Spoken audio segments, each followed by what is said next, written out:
Halo, aku Selvi. Saat ini aku seorang freelancer copywriter, terus juga kebetulan eh, sebagai account planner di salah satu creative agency di Bandung. Menurut aku sih, karena mungkin tahun ke tahun, terus juga kayak dari dulu aku coba untuk terus bisa baca, nulis.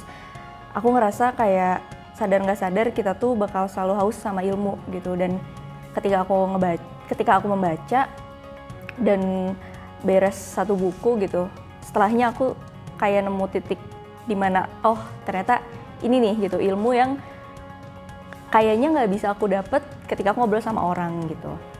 Terus kedua juga mungkin terkhusus di bidang kepenulisan, dengan membaca tuh kayak ngemudahin aku untuk eksplorasi dan memilih diksi-diksi yang banyak gitu, yang lebih luas gitu. Dan satu lagi kayak kadang kita tuh punya pemikiran konservatif di dalam diri kita gitu, dan aku ngerasa butuh validasi untuk kayak bener nggak sih selama ini yang kita pikirin tuh gitu. Terus ketika setelah ngebaca dan nemu nih poin yang selama ini kita resahkan, oh ternyata ada aja nih gitu jawaban dari setelah membaca itu gitu, dan akhirnya kedobrak lah tuh gitu si pikiran konservatif itu.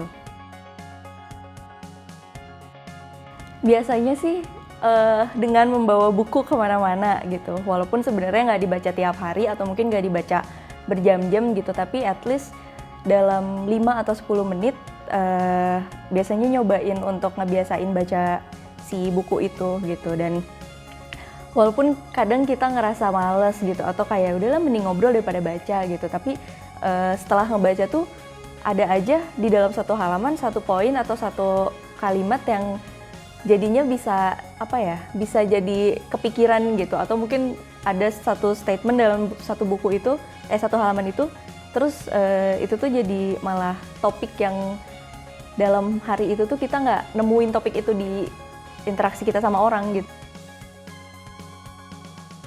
Untuk saat ini karena aku lagi senang baca-baca buku yang berhubungan dengan self improvement, jadi aku bakalan rekomendasiin bukunya Yoon Sun Yoon. Itu buku terjemahan, judulnya Berbenah Jadi Duit. Terus ada bukunya The Lyric of Self Acceptance punyanya Mas Yuki Agriardi, sama biografinya Bob Sadino.